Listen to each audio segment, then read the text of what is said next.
दर्शकों नमस्कार। आजकल देखा जाए इस आधुनिक युग में जितने लोग हैं वो अपने स्वास्थ्य को बहुत हल्के से लेते हैं, क्योंकि उनके पास समय नहीं रहता है। किसी को सर दर्द हो, छोटा मोटा कहीं उनको कष्ट हो शरीर का, तो वो उसको नगण्य के रूप में लेते हैं, उसकी परवाह नहीं करते हैं और आगे अपने जीवन कार्य में जीवनचर्या में चलते रहते हैं। वैसे रोगों के अनेक कारक हैं, अनेक कारण हैं। उसमें सबसे बड़ा कारण तो हमारी अपनी गलती है। वो क्या है कि हमारी जीवन शैली कैसी है, हम किन चीज़ों में कहाँ गलतियाँ कर जाते हैं और अनेक प्रकार के रोगों का शिकार हमें होना पड़ता है अपनी गलती के कारण ही। अर्थात हमारी जीवन शैली ऐसी हो गई है, हमारी आदतें ऐसी हो गई हैं जिसके कारण हमें कभी ना कभी कहीं ना कहीं रोग घेर ही लेते हैं, पकड़ लेते हैं। आइए हमें किस प्रकार अपनी जीवन शैली अपनानी चाहिए, उनमें क्या क्या बातों का ध्यान रखना चाहिए, इन सब बातों के बारे में जानते हैं। और इस पर चर्चा करने के लिए आज हमारे स्टूडियो में उपस्थित हुए हैं डॉक्टर जितेंद्र कुमार जी, जो एक चिकित्सा अधिकारी हैं आयुष हॉस्पिटल में जम्मू में। तो डॉक्टर साहब आपका बहुत बहुत स्वागत है दूरदर्शन के स्टूडियो में। डॉक्टर साहब देखा जाए रोग तो आते हैं, रोगों के कई कारण होते हैं। एक तो संक्रामक होते हैं कि दूसरे से लगे, पर्यावरण से लगे, या किसी और कारण से हो गए। लेकिन कुछ रोग ऐसे हैं जिन रोगों का हम बचाव कर सकते हैं, उनसे बच सकते हैं। तो वो कौन से ऐसे रोग हैं जिनसे हम खुद उनका बचाव कर सकते हैं और जीवन भर उनसे दूर रह सकते हैं? बहुत बहुत धन्यवाद शर्मा जी आपका। आपने एक अच्छा क्वेश्चन पूछा। एक रोग होते हैं जो दूसरों से हमें फैलते हैं, कम्युनिकेबल डिजीज, कम्युनिकेबल डिजीज हम जिनको बोलते हैं। वायरस एक से आप से मुझे, मुझे से उनको, तो बस फिर पूरी सोसाइटी में आगे जी। और एक ऐसे रोग होते हैं जो हमारे शरीर के अंदर खुद ही उत्पन्न हो जाते हैं जी। और उत्पन्न होने का जो उनका मुख्य कारण है वही दोष धातु मल, हमारी जीवन शैली। और जिस तरह से आज का ये जो सिस्टम चल रहा है, जो आज की कार्यशैली और जिस तरह से जीवन शैली चल रही है, ये तो रोगों का घर है जी। अभी हमने आपको बताया कि आयुर्वेद में 3 उपस्तंभ बताए गए हैं जी। आहार, डाइट, निद्रा, स्लीप और एक्सरसाइज, व्यायाम। कितने % लोग करते हैं? और जब ये आप नहीं करोगे, अपनी डाइट अच्छी नहीं रखोगे, या आहार विरुद्ध और उस तरह से खाओगे, तो वो भी डिजीजेस का कारण। अब दूध के साथ आप मछली खाओगे, बोलते हैं ना, पुराने बुजुर्ग बोलते थे कि दूध के साथ मछली नमक हो गया। हाँ, तो फिर क्या होगा? लोगों को पता ही नहीं है। डॉक्टर साहब आपने स्वस्थ रहने के ये 3 उपस्तंभ बताए, आहार, निद्रा और व्यायाम, ब्रह्मचर्य जिसे कहा जाता है। तो हम पहले आहार ही ले रहे हैं। तो आहार के लिए दर्शकों को कुछ समझा दीजिए। जैसे आपने दूध को नमक का कहा, दूध और मछली का कहा, आहार विरुद्ध करने से क्या इससे रोग उत्पन्न होते हैं, क्या विकार आते हैं शरीर में?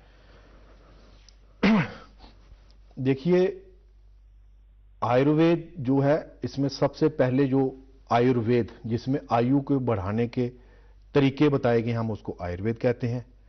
और आयुर्वेद है वो हमेशा जो अपने घरेलू नुस्खे हैं जी। जो हमारे घर के जो घरेलू नुस्खे हैं उनके ऊपर अगर हम चलें तो आयुर्वेद का अच्छी तरह से जो हम पालन कर सकते हैं, डे टू डे लाइफ में, रोज प्रतिदिन में भी हम वो कर सकते हैं। लेकिन यहाँ की आजकल की जो हमारी डाइट की शैली है, कोल्ड ड्रिंक्स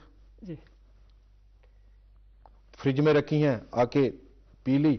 आजकल आप देख रहे हैं कि हर चीज जो है वो फ्रिज के अंदर से निकाल के खाई जा रही है, ठंडी होती है, सीधे इंटेस्टाइन में जाएगी, स्टोमक में जाएगी, स्टोमक से इंटेस्टाइन, वो भी कॉन्स्टिपेशन का। डॉक्टर साहब देखा जाए तो कोल्ड ड्रिंक के लिए जितने डॉक्टर साहब कहते हैं वो उनको मना करते हैं, लेकिन इसमें सिर्फ नुकसान ही नुकसान है, जो कोई फायदा भी है कोल्ड ड्रिंक लेने का। देखिए, अब प्यास बुझाने के लिए आप ले सकते हैं 1-2 घूंटा, अगर आप रोज का इस तरह से सेवन करेंगे तो ये तो नुकसान ही नुकसान है। पानी की जगह भी लोग खाने के हाँ बिल्कुल, और कोल्ड ड्रिंक्स ही पी रहे हैं। तो मैं यही कहूंगा कि आप इस तरह का सेवन ना कीजिए। जंक फूड देखिए आप, ये जो आजकल के आप मोमो देख रहे हैं, चाउमीन चल रही हैं, बर्गर चल रहे हैं, ये क्या है? ये तो आप ये शरीर के स्वास्थ्य को कुछ वृद्धि करते हैं? शरीर के लिए। मुझे नहीं लगता ये वृद्धि करते हैं, ये उल्टा हानि करते हैं, हानि पहुंचाते हैं। लेकिन युवाओं को, जो खाने वाले लोग हैं, उनको बताने के बाद भी वो इस तरफ ध्यान नहीं देते हैं। आजकल जिस तरह से आजकल का आपकी जीवन शैली चल रही है, हम सीधे लफ्जों में बोलेंगे, किसी के पास टाइम ही नहीं है रोटी बनाने के लिए। बाजार से, रेस्टोरेंट से आजकल तो आप देख रहे हैं वो जोमेटो चले हुए हैं, कॉल करो तो आके दिखाओ। लेकिन ये गलत है। आपको इस तरह स्वास्थ्य के लिए, स्वास्थ्य की दृष्टि से बहुत गलत है। आपको इस तरह के जो चीजें हैं, जो जंक फूड्स हैं, इनको आप अवॉइड कीजिए। घर की बनी हुई आप रोटी खाइए, सूखी सब्जी, मतलब कि जो भी रूखा सूखा घर में बना आप उसको खाइए। इस तरह से जंक फूड की तरफ ना भागें, नहीं तो ये आने वाले समय में आपको बहुत ज्यादा नुकसान पहुंचाएगा। आजकल आप जिस तरह से खा रहे हैं, आप मैक्सिमम जब हम अल्ट्रासाउंड देखते हैं, फैटी लिवर है जी। जी हाँ, फैटी लिवर का एक बहुत बड़ा, फैटी लिवर है जी। इसका क्या मुख्य कारण ये क्या है? यही है, जंक फूड, पेक्ड फूड। तो इसलिए जिस तरह से हमने आपको बताया है कि सुबह अर्ली मॉर्निंग उठिए, सैर कीजिए, अभ्यंग कीजिए, मालिश कीजिए, घर की बनी हुई रोटी खाइए और अच्छी निंद्रा लें। आजकल के युवाओं को देखो, जिस तरह से आप देख रहे हैं कि मोबाइल का प्रचलन बढ़ गया है।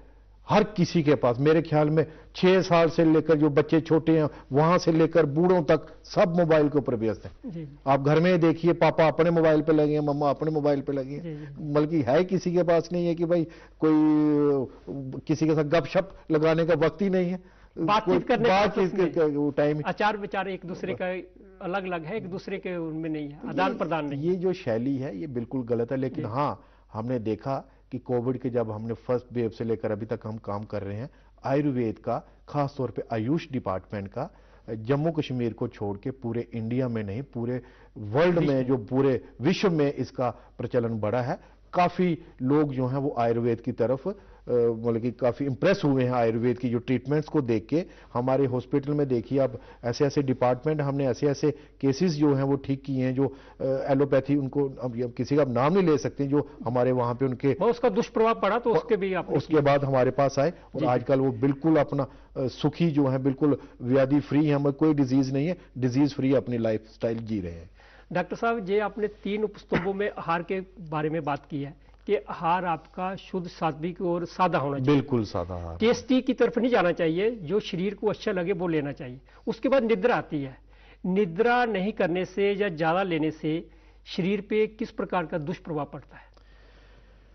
देखिए, साइंस ने भी यही बोला है और आयुर्वेद भी यही कह रहा है कि हमें कम से कम 8 घंटे जो है जी, जो हमारी निद्रा जो है वो होनी चाहिए। 8 घंटे। अगर आप निंद्रा आपकी पूर्ण नहीं होगी तो सारा स्ट्रेस जो है वो दिमाग के ऊपर पड़ेगा। रात को आप 12-1 बजे सो रहे हैं, सुबह आप 5-6 बजे उठ रहे हैं, भाग रहे हैं, तो जब निंद्रा पूरी नहीं होगी तो स्ट्रेस बढ़ेगा, बाकी जो ऑर्गन्स हैं उनको रेस्ट नहीं मिलेगी। और जब किसी भी चीज को जब उसकी रेस्ट नहीं मिलती है तो वो क्या करती है, वो खराब होती है। हाँ, शरीर जो इसमें के रोगों का घर बन जाता है। तो इसलिए हमें कम से कम भी 8 घंटे, अगर 8 घंटे कम से कम 6-7 घंटे हमें जो निंद्रा है वो हमें पूर्ण करनी चाहिए।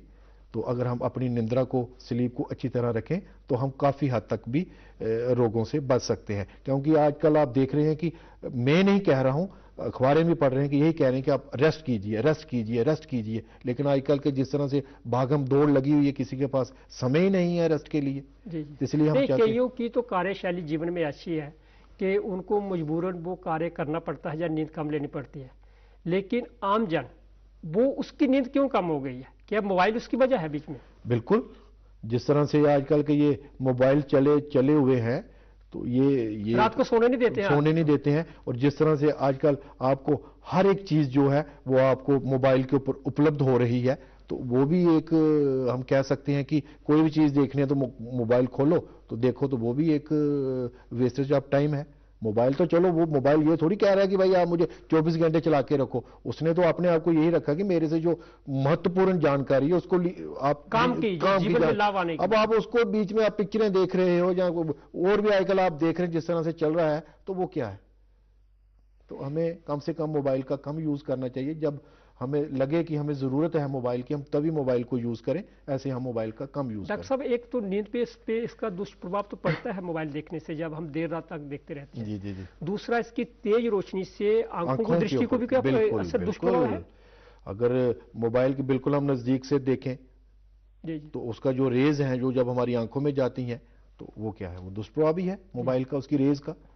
क्यों बोलते हैं कि जब आप मोबाइल देखते हो उसकी जो वो लाइट है, जो मोबाइल की जो बैकअप लाइट है, उसको तेज करके देखिए मोबाइल। लेकिन मोबाइल भी आजकल आप हम क्या कह सकते हैं। डॉक्टर साहब, मोबाइल की बात चल रही है तो ये कितनी देर तक देखना चाहिए और कितने समय तक देखना चाहिए, रात को कब तक देखना चाहिए? देखिए, मेरे कहने से तो मोबाइल तभी देखें जब उसकी ज़रूरत है, जब आपको कोई महत्वपूर्ण जानकारी लेनी है। ऐसे नहीं है कि आप 24 घंटे ऑन करके उसके ऊपर कुछ ना कुछ देखते रहे, एक चीज़ छोड़ी तो दूसरी खोल ली, दूसरी छोड़ी तो तीसरी खोल ली, ये तो प्रॉब्लम ही है ना। तो रात को कब तक देखना चाहिए कि उसके बाद हमें नींद लेनी चाहिए? देखिए, ऐसे मोबाइल आपको देखने की क्या ज़रूरत है? अगर कोई जानकारी लेनी है मोबाइल से, कुछ देखना है, पूछना है, या कोई महत्वपूर्ण जानकारी लेनी है तो तभी आप मोबाइल यूज कीजिए ना। ऐसे आप क्यों मोबाइल यूज कर रहे हैं? रात को कब तक हमें बिस्तर पे चले जाना चाहिए, सोना चाहिए? मेरे हिसाब से कम 10 बजे तक हमें बिस्तर के ऊपर लेट जाना चाहिए और सो जाना चाहिए, और सुबह हमें 6 बजे या 5 बजे हमें सूर्य उदय से पहले उठना चाहिए। अगर नहीं तो कम से कम भी 6 बजे जो है हमें उठना चाहिए। डॉक्टर साहब, कई बार देखा गया हम खा भी रहे हैं, आजकल सबके पास साधन उपलब्ध हैं, खाने की कोई कमी नहीं है, बहुत प्रकार के पदार्थ बाजार में भी है, घरों में भी हैं, लेकिन फिर भी हमें एक कमजोरी, शरीर को टूटा टूटा रहता है, जनरल वीकनेस जिसे कहते हैं। इसका क्या कारण है और क्या समाधान है? देखिए, मैंने अभी आपको बताया सीधे पहले कि ये जो हम जिस तरह से हमारी बॉडी को जो हमें न्यूट्रिएंट्स चाहिए वो इन जो आज का जो खाना चल रहा है उसके बीच में नहीं है, नहीं पाए जा रहे हैं। अब जंक फूड है, कुछ भी नहीं है, सिर्फ ऐसे ही, तो वो क्या हमारी शरीर को ताकत देगा? शरीर को जो तत्व चाहिए वो नहीं मिल रहे, पोषक तत्व नहीं है, बिल्कुल पोषक जो न्यूट्रिएंट्स हमें चाहिए, जरूरी हमें चाहिए, वो नहीं मिल रहे हैं। तो न्यूट्रिएंट्स के लिए आप डॉक्टर होते हुए जैसे डॉक्टर होने के कारण आप क्या क्या दर्शकों को सुझाव देंगे कि क्या क्या खाना चाहिए समय समय में बदल बदल के? देखिए, जिस तरह अभी हमारी जो है ये सब्जियां, फल जो वगैरह, बिल्कुल जैसे इस समय जो हमारी ऋतु चल रही है, बसंत ऋतु चल रही है, इसमें हमें कफ की वृद्धि होती है इस मौसम में। जी जी। इस मौसम में जो अभी प्रेजेंट चल रहा है, तो इसमें हमें कफ वर्धक चीजें नहीं खानी चाहिए।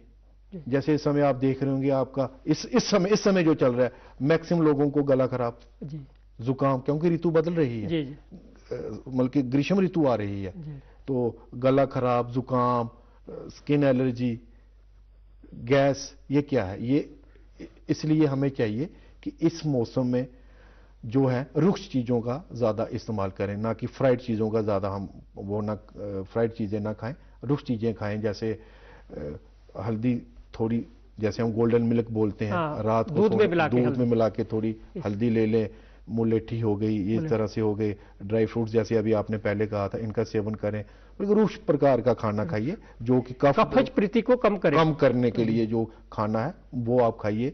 तो इसमें आप काफ़ी हद तक कफ बल्कि ये जो हमारी जुआटी प्रॉब्लम्स हैं, जैसे गला खराब, जुकाम, ये सारा ठीक हो सकता है। डॉक्टर साहब, आपने बहुत अच्छी जानकारी प्रदान की है, तो दर्शकों को अवश्य इसका लाभ मिलेगा।